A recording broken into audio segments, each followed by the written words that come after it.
Om Shanti. Welcome to आपके अपनी channel meditation lab, जिसे आप अपनी आत्मा की उन्नति के लिए, इस परमात्मा के ज्ञान से जुड़ने के लिए, अपनी आत्मा को खुशी, उमंग और उत्साह से भरने के लिए चैनल को लाइक, शेयर और सब्सक्राइब कर सकते हैं।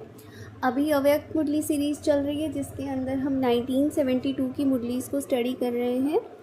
आज 26 जून 1972 26 जून की मुरली है, जिसका टाइटल है इफ़ेक्ट से बचना अर्थात परफेक्ट बनना। बाबा ने देखो इस मुरली में क्या कहा कि हम सबका लक्ष्य क्या है, परफेक्ट बनने का है। परफेक्ट का मतलब ही क्या होता है? जिसके अंदर कोई डिफेक्ट नहीं होता, कोई कमी नहीं होती, है ना। तो अगर मान लो कोई भी अगर डिफेक्ट ना रहे, इसके लिए क्या करना पड़ेगा? हमें किसी के इफ़ेक्ट से बचना पड़ेगा। और वो इफ़ेक्ट किसका हो गया? माया का इफ़ेक्ट हो गया, परिस्थितियाँ, ये सारी चीज़ कि जब भी कोई बात होती है तो किसी न किसी चीज़ का इफ़ेक्ट तो होता ही है। ये देखो, जैसे गर्मी का मौसम होता है, गर्मी के मौसम में क्या होता है? खान पान का इफ़ेक्ट होता है। कोई बीमारी ना आ जाए तो कैसे रहना है, किन चीज़ों से दूर रहना है। तो ये सारी चीज़ों से क्या करते हैं हम कि इफ़ेक्ट ना आए किसी चीज़ का, उसकी कोशिश करते हैं। ऐसे ही इस ज्ञान में भी, इस साधना में भी, साधना चाहे आप देखो अपनी आत्मा से जुड़ने के लिए कोई भी साधना अगर आप करते हैं तो उसमें बहुत सारी चीज़ों के लिए ना एक कंट्रोल रखा जाता है, उसके ऊपर ना ध्यान दिया जाता है कि कोई बात का इफ़ेक्ट ना आ जाए। तो जो जो समझानी मिलती है, क्या क्या मिलती है कि मनसा में क्या होना चाहिए, वाचा में क्या, कर्मणा के लिए, तो उस समय प्रति समय क्या मिलता रहता है हम लोगों को ना, गाइडलाइंस मिलती रहती है। और जो समझदार होते हैं वो अटेंशन रखते हैं। जैसे देखो गर्मी के सीज़न में कि गर्मी का इफ़ेक्ट ना हो तो पहले से ही साधन कर लेते हैं ना।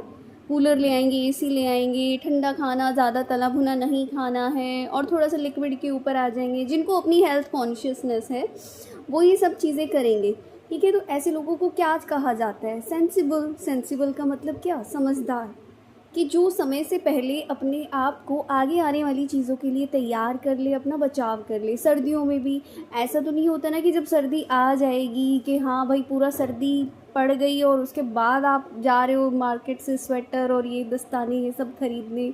नहीं, पहला स्टॉक होता है। और मान लो किसी के पास कोई स्टॉक ही नहीं है समझो, तो वो क्या करेगा? वेट करेगा। तो उसको हम समझदार कहेंगे कि बारिश आ गई, बारिश में भीग लिए, उसके बाद तुम छाता खरीदने जा रहे हो? नहीं, जब उसको लगेगा कि बारिश का महीना आने वाला है, बारिश आएगी या मेरे को रेनकोट खरीदना है, कहीं बाहर जाना पड़ सकता है, तो वो पहले से इंतज़ाम करके रखेगा इन सारी चीज़ों को। समझदार वही कहलाता है। तो माया भी क्या करती है? अलग अलग रूपों से आती है, और फिर उस टाइम क्या होता है? हमारी बुद्धि काम नहीं करती। तो इस इफ़ेक्ट से क्या हो जाता है? हम बेसमझ बन जाते हैं, अकल नहीं होती। तो फिर क्या रह जाता है? डिफेक्ट रह जाता है। डिफेक्ट मतलब कमी रह जाती है। किस में? परफेक्ट बनने में। परफेक्ट मतलब संपूर्ण, कंप्लीट, जिसके अंदर कोई भी कमी नहीं। तो बाबा ने यही कहा कि माया दुश्मन क्या करती है? पहले सेंस को कमज़ोर कर देती, यानी आप उसको ना भाप नहीं पाओगे। और जब भाप नहीं पाओगे, समझ नहीं पाओगे कि राइट है या रॉन्ग है, तो फिर क्या होगा? उसका इफ़ेक्ट पड़ जाता है माया का। और वही इफ़ेक्ट क्या हो जाता है? डिफेक्ट का रूप धारण कर लेते हैं, यानी कमी हो जाती है। तो बाबा कहते हैं कि लक्ष्य क्या रखा है? परफेक्ट अर्थात 16 कला संपन्न। थोड़ा बहुत भी डिफेक्ट है तो 14 कला हो जाएंगे, तो भी 16 कला नहीं होगी। समझ के चलना आप, ये बहुत बहुत गहरी बात है कि आपको हर चीज़ से, कमी से दूर एकदम, मतलब उसके एकदम प्रूफ, जैसे होता है ना वाटर प्रूफ, तो क्या करना है? डिफेक्ट प्रूफ बनना है। तो बाबा ने कहा जो सेंसिबल होगा ना, जो समझदार होगा, वो सक्सेसफुल ज़रूर होगा, तो उसको विजय ज़रूर मिलेगी। तो ये थी आज की मुरली।